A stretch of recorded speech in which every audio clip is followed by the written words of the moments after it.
Bienvenue à bord. Les passagers de RM Show sont priés de monter à bord. RM Show et tout son équipage vous souhaitent un bon voyage. Attachez vos ceintures de sécurité. Bon voyage, monsieur. Bon voyage, madame.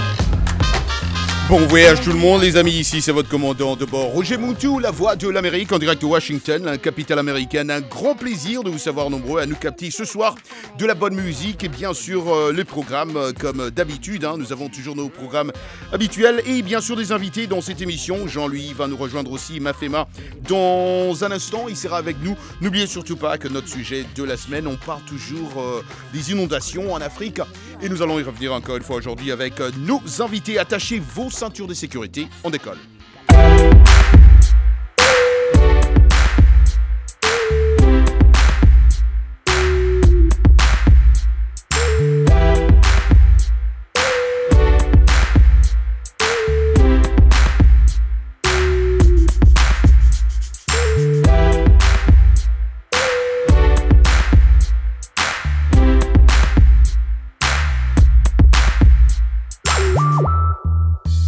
Et bien sûr, c'est un sujet qu'on a commencé la semaine dernière. On continue cette semaine parce que vous avez demandé à ce qu'on puisse en finir une fois pour toutes. Et surtout, nos amis qui nous captent à Bamako, au Mali, quels sont les principaux facteurs contribuant à l'augmentation des inondations en Afrique et comment les gouvernements locaux peuvent-ils mieux anticiper et gérer ces catastrophes naturelles. Merci à Oumourou, d'ailleurs, qui nous capte à Bamako ce soir, qui nous avait aussi proposé ce sujet qui concerne toute l'Afrique, pas seulement le Mali qui a traversé ces moments difficiles la semaine dernière. Et la semaine d'avant, les inondations, on l'a dit depuis la semaine dernière, sont devenues un phénomène de plus en plus fréquent et dévastateur dans de nombreuses régions d'Afrique, causant des pertes humaines, des déplacements de population et des destructions matérielles importantes. Quelles sont les causes profondes de cette montée des eaux? On l'a posé comme question, des experts ont aussi répondu. Nous allons lire quelques réponses aujourd'hui. Comment les urbanisations rapides et changements climatiques et les politiques environnementales contribuent-ils à cette situation ? Et surtout, quelles mesures concrètes les gouvernements peuvent-ils mettre en place pour prévenir et mieux gérer ces catastrophes? C'est mercredi aujourd'hui. Qui dit mercredi dit aussi de la bonne musique traditionnelle américaine ou ce qu'on appelle la musique country.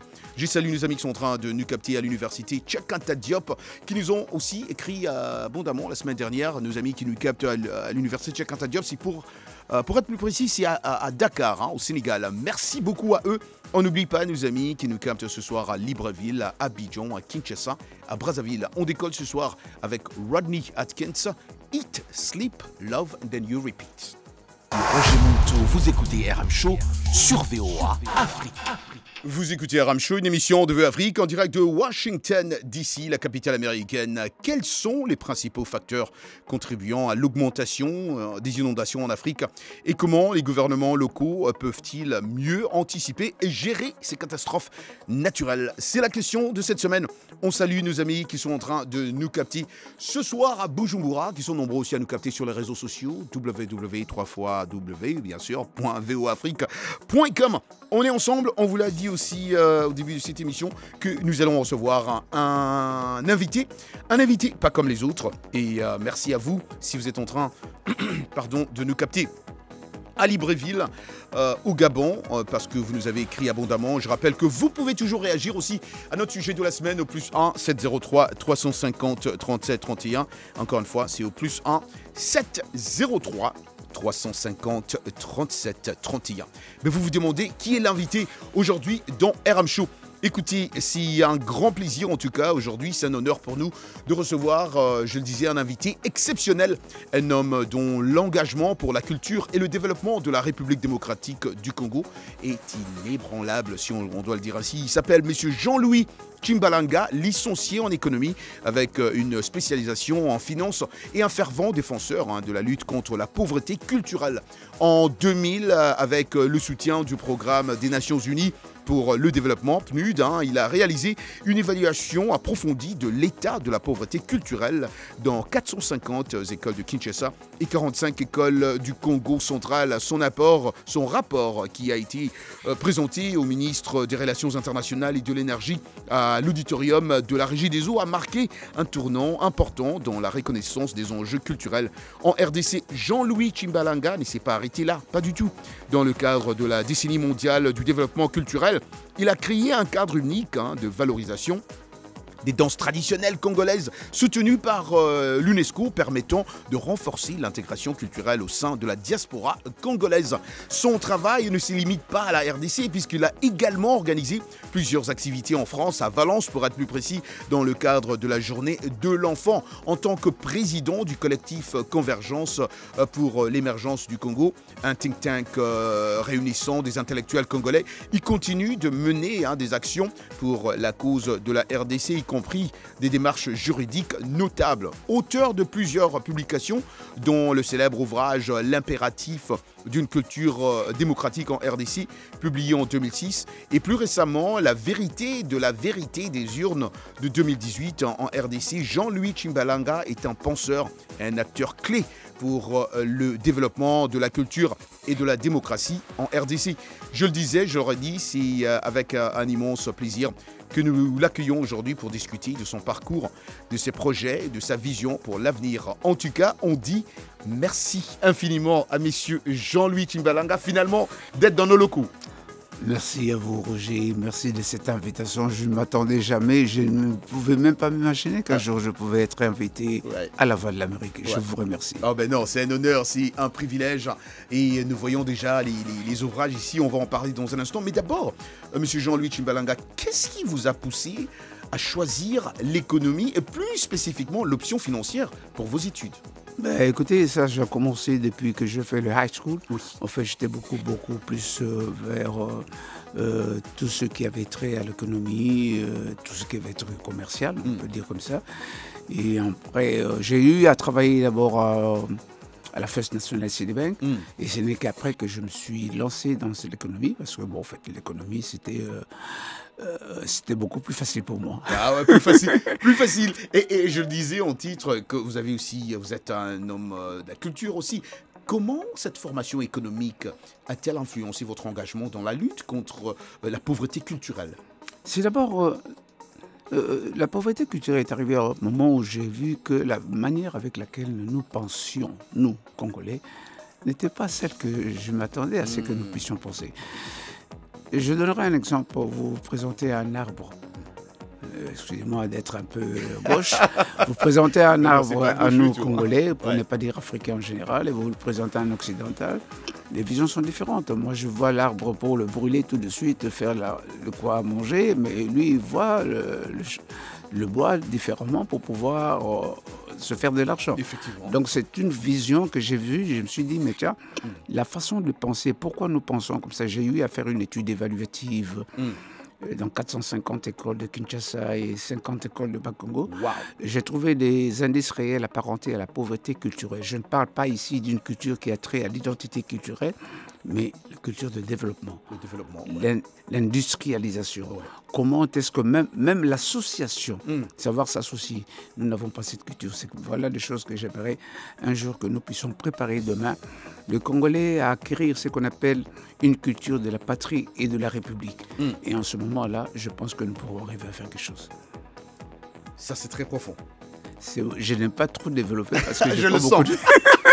Parce que c'est la radio et peut-être on n'a pas trop de temps. Alors, qu'est-ce qui vous a inspiré à mettre en place des rencontres, je le disais aussi, pendant que je lisais votre biographie, des rencontres hebdomadaires pour valoriser les danses traditionnelles? RM Show, c'est aussi l'art, la musique, mais les danses traditionnelles congolaises. Vous savez, en général, quand on parle aujourd'hui, dans la jeunesse, quand on parle de la culture, on voit beaucoup plus la musique moderne. Mais on oublie d'où nous venons. Et or, nous devons savoir d'où nous venons, était beaucoup plus importante. En fait, quand j'ai fait cette rencontre-là, c'était plutôt une volonté de faire une intégration des Congolais. Parce que vous dites que vous êtes Congolais, mais vous ne connaissez pas le Congo. Et quand je vous dis, par exemple, je vous donne un exemple, ça faisait tous les dimanches, Donc je faisais le groupe, admettons aujourd'hui, j'ai fait Bujimaï, les Baluba, j'ai fait les Bangwandi, j'ai fait les Bakongo. Bon, toi tu viens pour supporter les Baluba, l'autre il vient là. Mais on se découvre à travers un podium que j'avais mis où il y avait le représentant de chaque tribu qui était là, ouais. répondait aux questions. Et vous en profitez aussi par la même occasion de pouvoir manger la gastronomie des uns et des autres. Effectivement. Donc j'ai découvert, par exemple, chez les Bangwandi, c'est mon papa. Vous connaissez pas ça? Pas du tout. J'ai découvert la danse qui m'a fasciné, c'était les bandandés. Ah bon? Ah oui, Les Bandandés ont une danse fascinante. formidable. Ils s'appelaient des Irafolk. Et j'ai découvert aussi les Basakata. Vous voyez que, Ben, en ça- même temps, ouais. bah oui, j'ai découvert, par exemple, je vous dirais, par exemple, il a un salébé. Et vous savez ce que ça veut dire? Non. Il a un salébé en Kisakata, veut dire que la joie de manger, c'est lorsqu'on vous invite à venir manger. Il en salébé. Il a un salébé. Waouh! Ouais, des trucs comme ça. Ouais.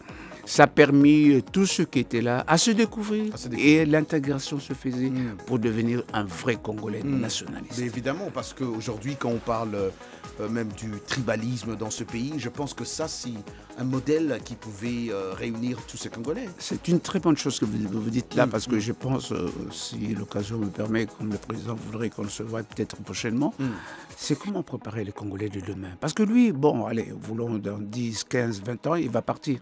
Mais après, qu'est-ce que nous aurons? Exactement. Nous sommes ce qu'on appelle une génération sacrifiée. Devrons-nous aussi sacrifier nos enfants et les petits-enfants?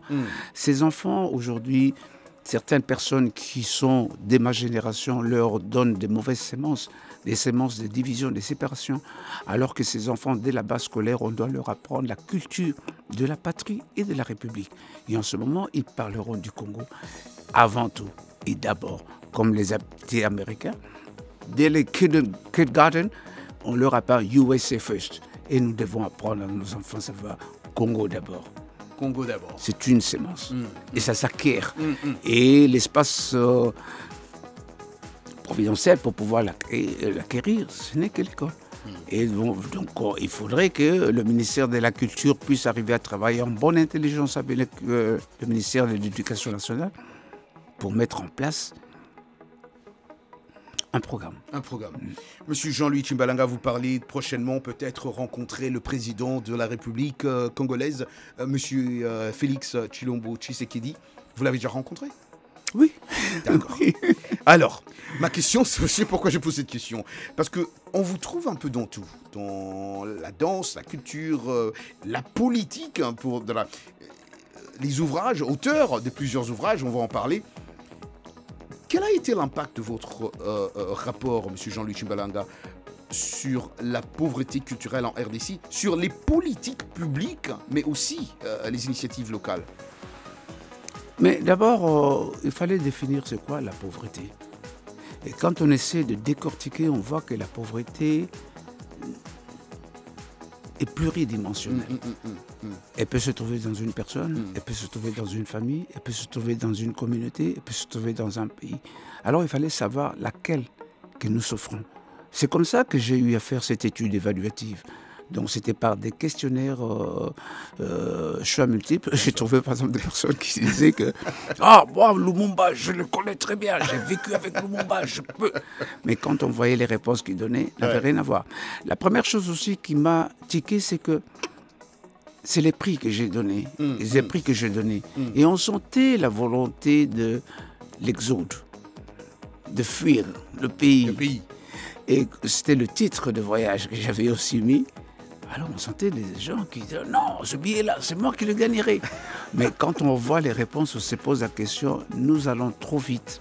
Et c'est la raison, là, même aujourd'hui, quand je dis que nous sommes une génération sacrifiée, et 4 ans de dictature, nous avons des difficultés pour comprendre le président de la République, parce qu'on veut lui mettre dans les carcans dans lesquels nous nous trouvons. Nous avons eu une mauvaise sémence et nous voulons que lui puisse exécuter les semences. C'est pour ça que la plupart des personnes ne comprennent pas. Ils disent qu'il est trop lent, il est ceci, il attend. Mais il a un tableau de bord que les autres n'ont pas. Il a un tableau de bord que les autres. Monsieur Jean-Louis Tchimbalanga, vous êtes conférencier, vous êtes auteur de plusieurs ouvrages. Vous allez rencontrer peut-être le président prochainement. Mais ça fait longtemps, au fait, que moi, personnellement, je vous suis. C'est un honneur, je le disais en titre, de vous rencontrer finalement en face. Merci. Mais je vous suis, ça fait des années que vous êtes dans l'écriture, les conférences, un conférencier. Vous débattez sur des thèmes politiques, culturels. Quelqu'un se poserait la question, mais après toutes ces années, pourquoi ils ne se retrouvent pas? Il y a des remaniements dans votre pays, votre nom est déjà là, vous venez d'y dire, c'est pourquoi j'ai posé la question, si vous avez déjà rencontré votre président, mais on vous voit nulle part. Et vous ne me fatiguez pas. Mais c'est une question qui m'est posée régulièrement. Non, le président, laissez. Vous n'avez pas des ambitions politiques qu'on puisse vous nommer, avoir un poste dans votre pays pour exercer ou pour mettre en pratique tout ce que vous prêchez pendant ces années? Vous savez, le président, et c'est qu'on dit en français, celui qui détient la signature d'honneur, la signature de valeur.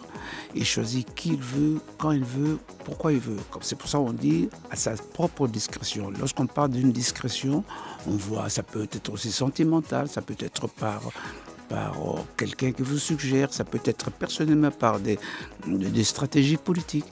Je reviendrai alors à la phrase qu'on dit « il a un salébé ». Donc la joie de manger, c'est lorsqu'on vous a dit « non, pour le moment, je pense que le président n'a pas encore pensé, peut-être qu'il ne pensera pas non plus ». Mais cela ne change en rien de moi parce que nous venons de la même moule. C'est la raison pour laquelle il est naturellement de mon devoir de continuer à le défendre, peu importe qui me nomme ou qui ne me nomme pas.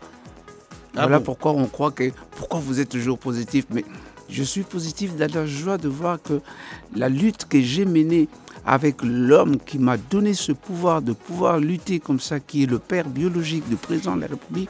Le père biologique, parce que vous avez effectivement écrit un ouvrage qui est là, je pense, avec nous, hommage à une légende vivante, Étienne Tshisekedi Wamulumba.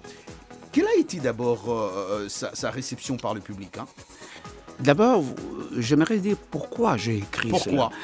Parce qu'une fois je suis venu ici, toujours dans le cadre de la Convergence pour l'émergence du Congo dont je préside, nous avons été invités par une dame.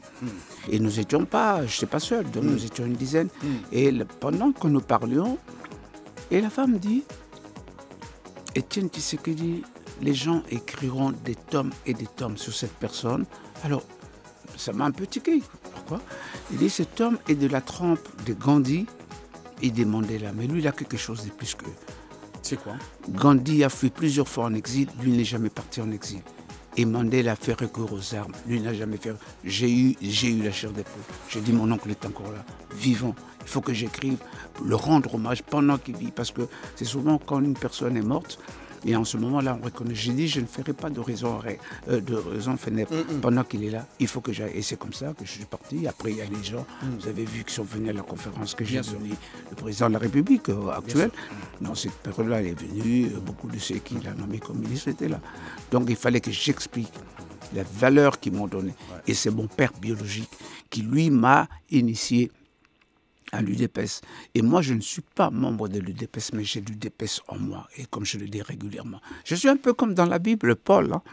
Paul n'a jamais été avec Jésus-Christ, mais Paul peut parler carrément de la Bible beaucoup plus que de Jésus-Christ, plus que Pierre et les autres qui ont été là. Et j'ai ce qu'on appelle l'UDPS en moi. Voilà pourquoi je défends le président de la République. Alors, vous le défendez. Je ne sais pas pourquoi mon micro n'est pas là. Voilà, mon micro est allumé en ce moment. Vous le défendez, monsieur Jean-Louis Tchimbalanga.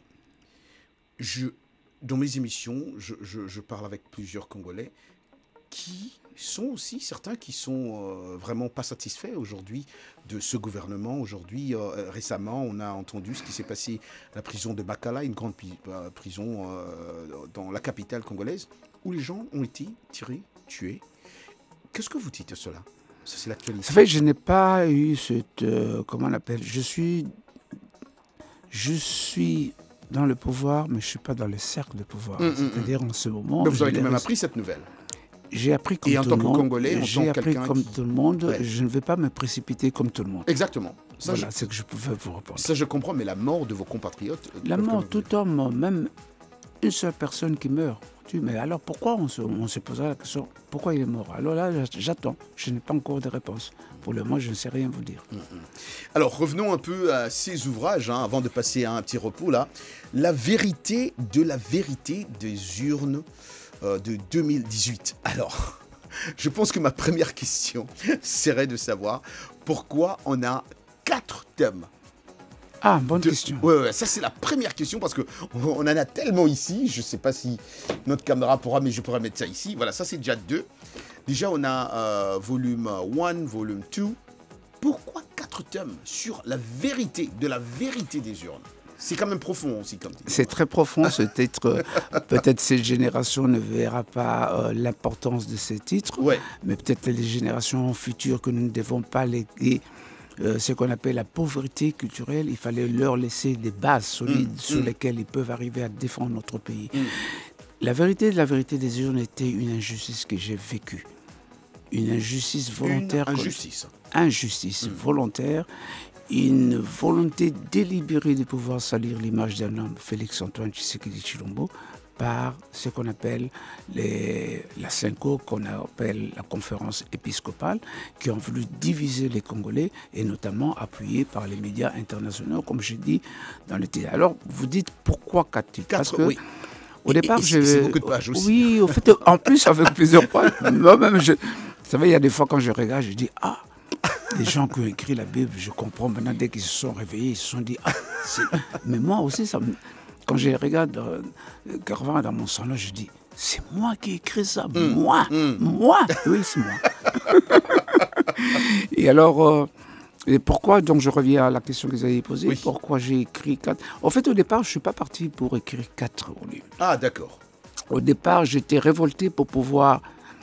Ce n'est pas spécialement pour défendre Félix Tshisekedi, mais c'était pour rétablir la justice. Parce que trop d'informations tuent l'information. Et je voulais ressusciter l'information qui était tuée.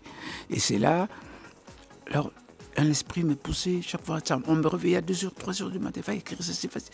Mais écoute, tu vas parler de ce qui s'est passé en 2018, mais parle d'abord de ton pays pour expliquer cette première alternance. C'est une première alternance que nous avons. Petit à petit, je commençais à reculer et je me suis retrouvé en train d'écrire même sur le roi Léopold II avec les bras cassés, et j'ai montré comment le premier génocide au monde qu'on n'a jamais parlé, c'était le Congo. Et j'ai mis même là-dedans le livre pour que les enfants, même si vous et moi, bon, cette génération ne voit pas, mais dans 50, 100 ans, ils seront fiers d'avoir quand même des repères sur lesquels ils peuvent arriver à mieux défendre le Congo. Et c'est comme ça que j'ai commencé à remonter. Et j'ai parlé, là-dedans, vous verrez, nous avons des personnalités qu'on ne devait pas cacher, que ce soit dans le monde culturel, que ce soit dans le monde sportif. Je les ai mis là-dedans. Des gens comme... Vous êtes encore très jeune. Non, vous avez quand même connu le Bonsoir le Petit. Bien sûr. Voilà, j'ai mis par exemple... Waouh, ça c'est ancien quand même. Je n'ai pas besoin qu'elle sache, j'ai mis là-dedans. Et quand j'ai donné je vais être très loin, même quand j'ai donné à, comment ça s'appelle, Nyokalongo, il a fallu pleurer. Parce que là-dedans, j'ai écrit, Nyokalongo et Zaïko sont désormais des patrimoines. Qu'on le veuille ou non, c'est des patrimoines du Congo. Bien sûr. Alors, j'ai écrit déjà des... Il y a mon neveu que je me dis, j'avais jamais vu Troué. J'ai toujours entendu parler de Troué Mukuna, c'est la première fois des trucs comme ça. Là-dedans, par exemple, vous verrez que j'ai mis... Et ça m'a plu parce que j'ai été reçu dernièrement, il y a 2 semaines, dans une chaîne française. Ouais. Comme les Occidentaux, ils vont toujours fouiller. Et comme dans les livres, j'avais écrit que les élections Miss ont été faites au Congo en 1968. Ils sont partis chercher, ils ont tout vu. Pour vérifier, pour être sûr que c'est exactement... Et puis, ils m'ont mis l'image en live. Moi, je n'avais pas l'image en live. Moi, c'était juste la photo. Et ils ont mis l'image en live. Moi-même, j'étais étonné, j'ai regardé. J'étais étonné. Donc, ce sont des choses que j'ai mis à la portée des Congolais d'abord et du monde pour savoir ce beau pays, ce grand pays qui demande... Non, il y a beaucoup de choses qui se feront dans ce pays, de beau et de fort. Beaucoup de choses, Jean-Louis Tshimbalanga, mais est-ce que le président Félix Tshisekedi a déjà vu tous ces bouquins? Oui, parce Vous l'avez qu'il déjà présenté, il tout m'a il m'a répondu. Vous savez, je veux dire une chose. Lorsque j'ai sorti le volume 1, alors il m'a demandé, mon frère, qu'est-ce que je peux faire pour vous? Il me l'a demandé même. Et qu'est-ce que vous lui avez dit? J'étais gêné parce que, vous savez, en matière d'argent, alors que je ne savais pas que c'était plus devant mon frère, mais j'étais devant l'institution président de la République. Bien sûr. Alors j'étais gêné, j'ai dit, à un moment, j'ai répondu, Excellence, prends-moi autant de livres. Il dit non, je vous prends le double. Et il l'a fait. Alors, un jour, j'étais en 2022, non, c'est pas quand il m'a invité à King Cole. Non, un jour, on était au salon. Au salon, on parlait, parce qu'il aime bien. Il aime bien et quand il est à l'aise. C'est une personne à l'aise qui aime bien discuter. Alors, à un moment, il me dit, mais mon frère, dis-moi qu'est-ce que je peux... Il répète encore qu'est-ce qu'il pouvait faire pour moi, pour ce livre-là. J'étais gêné. J'étais gêné parce qu'il m'a déjà donné l'argent. Je vais encore demander l'argent. Je me suis senti sale. Et moi, j'ai fait fuir cette question. J'ai posé la question. Excellence, vous l'avez lu? Il dit oui, avec la couverture blanche. Je sais, avec tout ce qu'il a à faire pour le pays. Et il a eu quand même le temps de me dire oui, j'ai eu l'occasion de lire. Et puis on est parti dans d'autres choses parce que j'étais gêné. Personnellement, je ne voyais pas comment je pouvais doublement recevoir l'argent pour un seul tome. Alors j'attendais de lui faire la surprise avec les 4 tomes. Cette fois-ci, il va avoir les 4 tomes. Alors quand il me posera la question, il aura la réponse. Il aura la réponse, nous allons revenir pour en parler dans un instant. Je rappelle que vous êtes en train d'écouter RM Show, une émission de VO Afrique en direct de Washington, d'ici la capitale américaine. Notre invité aujourd'hui, Monsieur Jean-Louis Chimbalanga, notre invité spécial. Jean-Louis Mafema sera avec nous dans un instant aussi pour continuer avec plus de questions. Si vous avez aussi des questions à poser à notre invité, n'hésitez surtout pas, c'est au +1 703 350 37 31. Je rappelle que notre question de cette semaine, que nous allons aussi poser à notre invité, c'est quels sont les principaux facteurs contribuant à l'augmentation des inondations en Afrique et comment les gouvernements locaux peuvent-ils mieux anticiper et gérer ces catastrophes naturelles. Roger Manteau, vous écoutez RM Show sur VOA Afrique.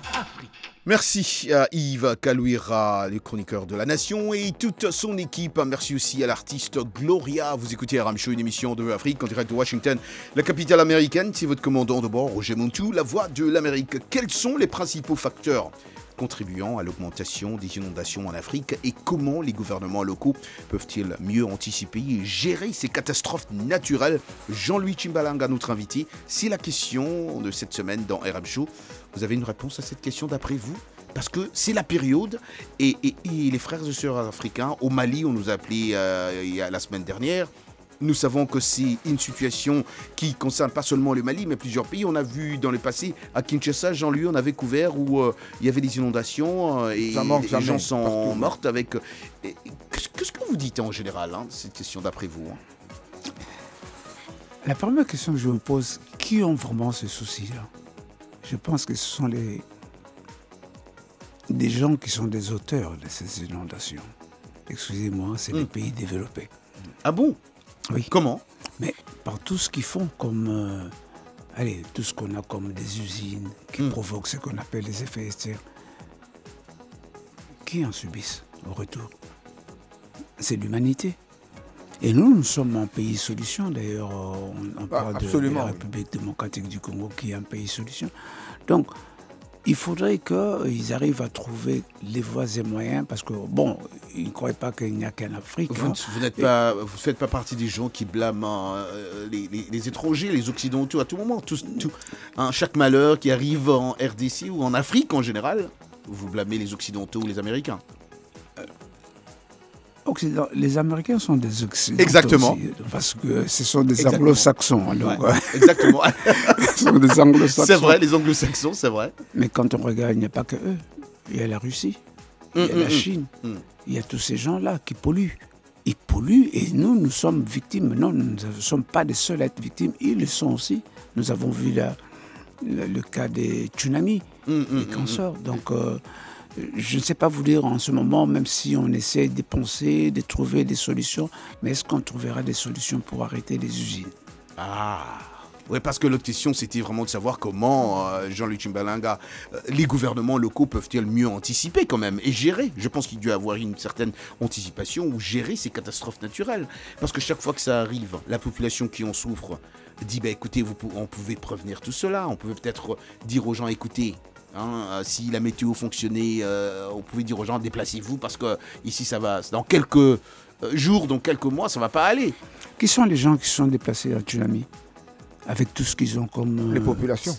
Les populations, ils se sont vraiment déplacés? Non. Vous croyez que ça, c'est l'œuvre humaine qui ne peut rien contre l'œuvre naturelle? Parce qu'on a dit, les inondations, c'est aussi ici aux États-Unis, c'est aussi en Europe. C'est partout. C'est partout. Donc, il ne faudrait pas qu'on dise, non, nous, les Africains, nous n'arrivons pas. Non, même en Amérique, j'ai vu des inondations à New York, j'ai vu des inondations en France, partout. Mais on est d'accord que ça se gère. Ça fait longtemps que vous vivez en Europe. Si la maison de Jean-Louis Chimbalanga va être inondée, ou je ne sais pas moi, le quartier, on va vous prévenir qu'écoutez, dans quelques jours, déplacez-vous. Et c'est possible, parce que si vous regardez la Hollande, la Hollande est en dessous du niveau de la mer, mais ils sont arrivés à construire pour maintenir à ce que cette mer ne vienne pas se jeter sur le sol. Il y a des solutions, mais maintenant, il faut avoir la volonté. Il faut étudier ça. Donc Jean-Louis m'a fait j'ai 2 Jean-Louis ici, je suis foutu. Il y a des Jean-Louis. Je suis foutu ici aujourd'hui. Il y a des Jean-Louis. Deux Jean-Louis de 2 frères. Les 2 frères. Ouais, donc vous étiez en train de dire, pour en finir, donc vous pensez que c'est un problème Il est vrai que je ne peux pas négliger cela pour dire que nous ne pouvons pas en penser pouvoir... si, il faudrait quand même que nous puissions mettre en place des structures qui permettront à pouvoir, je ne sais pas, prévenir. Ça, je dis que... Mais cela ne veut pas dire qu'on doit spécialement nous donner des fautes en disant que c'est de notre faute qu'il y a des catastrophes naturelles. Non, pas du tout. Ouais. Pas du tout. Il y a des catastrophes naturelles, et bien sûr. Il y a des catastrophes qui peuvent être aussi d'ordre. Ouais. Oui, exactement. Et à titre informatif aussi, il y a, je lisais cette information ce matin, au Niger, dans une ville qui s'appelle Zender, la mosquée qui a 200 ans, presque 200 ans d'existence, a été détruite à cause des inondations au Niger. Donc complètement, c'est toute une ville qui perd un symbole, patrimoine. Un patrimoine vraiment universel. Revenons d'abord à notre invité ce soir, M. Jean-Louis Chimbalanga, auteur de plusieurs ouvrages. La vérité. Alors je dois dire que quand j'ai vu ce titre, moi ça m'a vraiment frappé. La vérité de la vérité. Disurne, bien pensé dans ce terme. Mais dans ces ouvrages aussi, vous parlez de la Synco, vous parlez des médias internationaux. C'est ce que dirait un de mes amis, c'est un terrain glissant quand vous parlez de la Synco et des médias internationaux. Et évidemment, je me dis que vous devez peut-être avoir fait des recherches approfondies pour vraiment parler de ces deux-là. En fait, comme je le dis régulièrement, c'est le choc que j'ai eu. Le choc d'une volonté de pouvoir diviser tout un peuple. Déjà, nous avons 60 ans d'indépendance, mais nous n'avons pas la paix. Et sur ces, encore une fois, vous blâmez les médias internationaux et la Synco aussi. Je vais vous le prouver. J'aurais bien voulu que vous jetiez un coup d'œil pour voir, parce que je ne fais pas des trucs d'une manière sentimentale. J'essaie d'asseoir mes allégations avec des preuves que j'ai mis là. Je vous donne une preuve. Lorsque les médias internationaux, TV5, Monde, dit « Nous avons fuité des milliers de documents », je dis bien des milliers de documents, et ont présenté les mêmes résultats que l'Église catholique. Là, je vous parlerai encore de cette erreur-là d'appeler Église catholique, appeler Synco Église catholique, qui est une fausseté, je vais vous le prouver tout à l'heure. À dire que nous avons reçu les mêmes résultats que l'Église catholique, c'est Martin Fayulu qui a gagné, ce n'est pas Félix Tshisekedi. Roger Monteau. Je les ai mis en accusation devant l'histoire. C'est pour le peuple. Il ne faut jamais avoir peur. Et c'est pour ça que vous avez écrit... Ces gens-là, qu'ils présentent un seul document qui sont fuités. Un seul. C'est un mensonge. Pourquoi? Vous devez aller en justice pour J'attends qu'ils m'amènent en justice. J'attends. Ils ont déjà vu ça. Pourquoi même pas en justice? Parce que d'abord, il y a une loi en France qui dit qu'on ne peut pas entrer dans un serveur de quelqu'un. On a 250 000 $, 1 euro à payer et plus 3 ans de prison. Donc, ils n'ont pas fait cela. Alors, mais les gens qui ont entendu cela, qu'est-ce qu'ils peuvent se dire? Tiens, ils ont fait quand même un grand travail. Et bien, vous faites un grand travail en faveur de qui? Là-dedans, j'ai parlé de Jean-Yves Le Drian, qui était comment on appelle, le ministre des Affaires étrangères à l'époque. Ouais. À peine les élections finies, avant même que les concurrents, les adversaires de Félix Tshisekedi puissent parler, c'est lui qui parle. Avant 10h du matin, qui dit qu'il conteste. En qualité de qui? Je lui ai écrit une lettre pour dire qu'est-ce que vous avez comme éléments qualitatifs et quantitatifs vous permettre à pouvoir avancer de telles allégations. Vous avez une réponse à cette question? Non, je veux dire, j'ai écrit.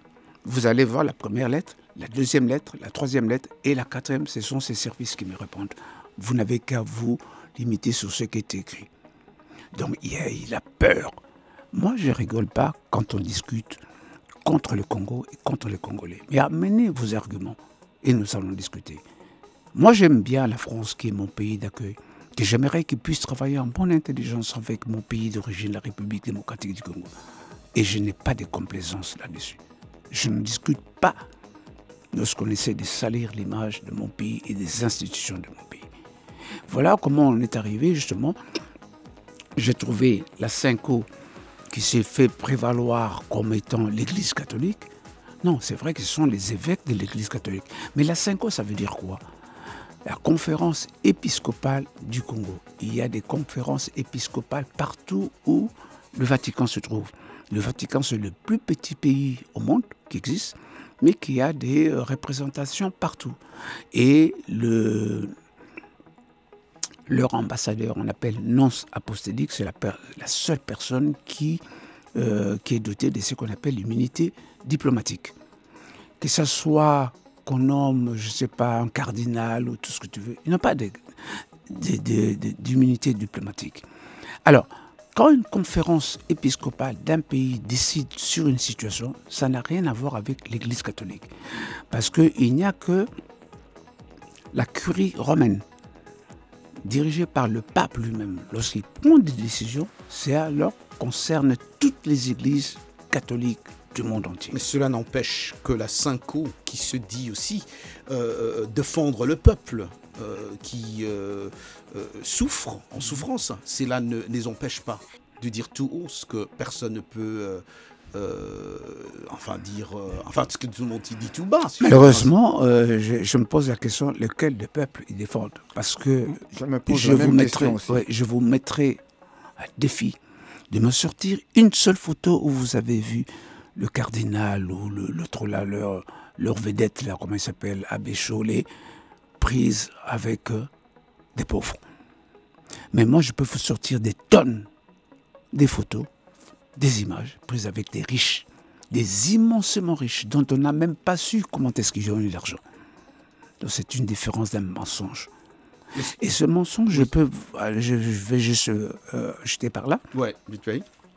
Et lorsque vous avez... J'ai écrit là-dedans, il y a des questions que j'ai posées. Et ça, vous avez écrit dans... Ça, c'est le volume 4. Volume parce 4. qu'en fait, le volume 1, volume 2, volume 3, je n'ai fait que relater ce qui a existé. Mais la note de l'auteur, c'est dans le volume 4, où j'ai essayé de parler... Et c'est là où vous avez tout fini? Tout fait. J'ai eu, même il y a 4 heures de contentieux électoral, j'ai mis ça là-dedans. Vous allez lire ce que chaque défenseur, que ce soit de Martin Fayulu ou de l'UDPS... Et vous allez voir qu'ils n'avaient même pas des éléments. Parce que vous savez que dans le brouhaha, on ne sait pas exactement qu'est-ce qu'on dit. Mais là, vous avez des choses dont j'ai sorti l'information qui a voulu à dessein être tuée. Et personne, Jean-Luc Tshimbalanga, ne vous a encore contacté pour contester ce que vous avez personne, j'attends. écrit. J'attends parce que je dis, bon, la plupart de ceux qui... Je ne suis pas contre les gens qui sont... Vous savez, la contestation, on a vu ça même au ciel. Hein. Il y a des anges qui étaient au ciel qui disent, vous savez, nous, on en a marre d'être toujours bien ici. Envoie-nous là-bas, nous allons continuer notre sorcellerie. On les a envoyés sur la terre. Donc, il y aura toujours des gens qui vont contester. Mais avec quel élément? Parce que j'estime aujourd'hui, sans me vanter, que mes bouquins, le livre là, ça sera ce qu'on appelle l'unité des mesures pour pouvoir venir avec vos arguments. Ils n'en auront pas, ils n'en ont pas. Je vous donne juste... C'était là-dedans, je me présente le congrès qui a élu le président Félix Tshisekedi comme président de l'UDPS. Allez voir le nombre de personnes qui étaient là. Il y avait plus d'une centaine de personnes et des grands partis. Et tous, ils ont pris la parole pour parler. Même Martin Fayulu était là. Vous voyez, par exemple, j'ai mis là-dedans le congrès de l'UNC, il y avait du monde. Le congrès des MLC, il y avait du monde. Le congrès de Martin Fayulu, il y avait 10 personnes, encore. Je ne sais pas s'il y en avait 10. Ils étaient 3, lui, là, je ne sais pas, avec son secrétaire général, et puis 10 personnes qui étaient là. Et mais pour maintenant mettre à la portée de tous la déclaration, ça a été envoyé, je ne sais pas, par l'Internet. Donc, on se pose la question à quel moment est-ce que cet homme est devenu plus populaire que le parti où il s'était même, je ne dis pas adhéré, ou s'est approché. Oui. Jean-Louis Mafema, une question vite fait parce que le temps de faux, si tu as des questions à poser. Non, mais moi, c'est... Bon, je n'aime pas rester sur le passé et tout. Comment tu vois l'avenir du Congo? Qu'est-ce que tu penses qu'il pourrait faire tourner la barre et amener notre bateau dans la bonne direction, le bateau au Congo, disons? Je pense qu'il y a un problème. Jean-Louis, toi et moi, nous avons suivi la conférence nationale. Nous avons suivi tous ceux qui étaient les concurrents de Etienne Tshisekedi quand ils sont passés. Et quand Etienne Tshisekedi est passé, qu'est-ce qu'il a dit? 2 mots. Il a dit, et les gens n'ont pas compris, le changement de mentalité, c'est un processus. Et voilà, toi et moi, Jean-Louis, nous sommes ce qu'on appelle une génération sacrifiée. Ouais. Nous avons vécu la dictature, c'est-à-dire que quand on dit qu'il y avait la paix lors de Mobutu, c'était la paix avec le canon. Donc tu ne veux pas, tu pars. Or, nous voulions tous qu'on le dise ouvertement, ce qu'on appelle un état de droit. Mais le grand problème, c'est que la plupart d'entre nous n'ont pas encore compris l'état de droit. C'est pour ça qu'ils ont des difficultés pour comprendre le président de la République. Et il y a même certains qui sont nommés, qui se disent chaque fois, nous sommes là pour la vision du président de la République. Mais c'est quoi la vision du président de la République? On verra que la plupart ne savent pas. J'aime bien le jeune ici. Vous connaissez, vous, la vision du président de la République? Je viens de la même moule que le président de la République, c'est pour ça que j'arrive. Vous avez parlé même de l'UDPS, mais on voit récemment, Jean-Louis Tchimbalanga, que l'UDPS est en train de se... Ils s'entremangent entre eux et c'est un regret pour les Congolais lambda. Nous suivons tous sur ce qui se passe sur les réseaux sociaux. Certains qui nous appellent aussi pour nous dire qu'ils sont déçus de voir ce que l'UDPS est devenu aujourd'hui parce qu'ils avaient un espoir que c'était un parti qui allait vraiment défendre le peuple. Je vais dire une chose, je pense que j'ai dit je ne suis pas membre de l'UDPS. Exactement. Mais comme vous êtes conférencier et vous pouvez analyser. Voilà, je vais l'analyser, je vais le faire tout à l'heure. J'ai l'UDPS en moi, c'est-à-dire que j'ai un maître qui est mon mentor, c'est Etienne Tshisekedi Lumumba. Pour ne pas prendre le temps, je ne veux pas vous apitoyer sur comment j'ai eu à souffrir. Derrière mon dos, j'ai encore des balafres. Parce que j'allais là-bas chaque fois rendre visite à maman pour lui dire bonjour. Bon, ça, on ne va pas en parler. Alors, l'UDPS a toujours vécu des situations difficiles et s'en est toujours sorti. Aujourd'hui, c'est tout à fait normal. Parce qu'on parlera quoi de l'UNC, il n'y a qu'un seul chef. On parlera des MLC, il n'y a qu'un seul chef. On parlera de quoi? Un père, il n'existe plus. FDL, je ne sais pas comment il s'appelle, celui de Kagame, Kabila, là, comment ça s'appelle? PPRD. Mais si Kabila meurt aujourd'hui, c'est fini, ça meurt avec. Mais l'UDPS résistera toujours et ils finiront toujours par trouver la solution. J'ai confiance. Vous avez confiance. Alors, du coup, je pense que pour en finir avec les livres, qu'est-ce que vous voulez que le peuple congolais se rappelle dans ces ouvrages? Qu'est-ce que vous voulez inculquer, en bref? En bref, j'aurais bien voulu d'abord qu'ils découvrent leur pays. À partir de ces 3 volumes, qu'ils découvrent leur pays. Vous savez que j'ai mis, par exemple, là-dedans, dans le volume 2, la monnaie. Ah, la monnaie. La monnaie depuis le roi Léopold II. Ça y est, là. J'ai mis, par exemple, il y a beaucoup de choses sur les infiltrations du Congo. J'ai mis, par exemple, sur les documents que Mobutu a signés pour donner la nationalité zaïroise à tous les Rwandais et les le Burundais. Burundais, J'ai ouais. mis là-dedans. Donc, ce sont des choses que les gens ne savent pas. Même vous discutez sur base de quoi? C'est sentimental. Je ne veux pas faire que mon peuple... Moi, je partirai un jour. Mes enfants partiront. Leurs enfants, ils auront quoi comme repère? Et ça, je suis fier d'avoir écrit pour la nation. Et c'est pour ça que je rencontrerai le président en tant que père de la nation. Je le rencontrerai, j'ai écrit pour l'État. Qu'est-ce que vous allez lui dire cette fois-ci que vous ne lui avez pas encore dit? En tant que chef de l'État. Ouais. Et je le rencontrerai parce que j'ai écrit pour la République en tant que président de la République, ma part que j'ai apportée. Et le reste, c'est lui et moi, on en parlait.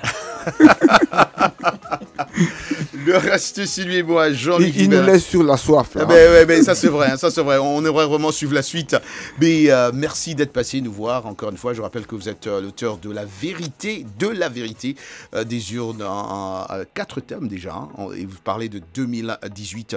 Revenez quand vous le voulez. Je sais que demain ou après-demain, vous repartez chez vous. Oui, je repars parce que je suis attendu par les jeunes européens pour des conférences. D'accord. Mais vous savez, Roger, je voulais aussi finir par vous remercier.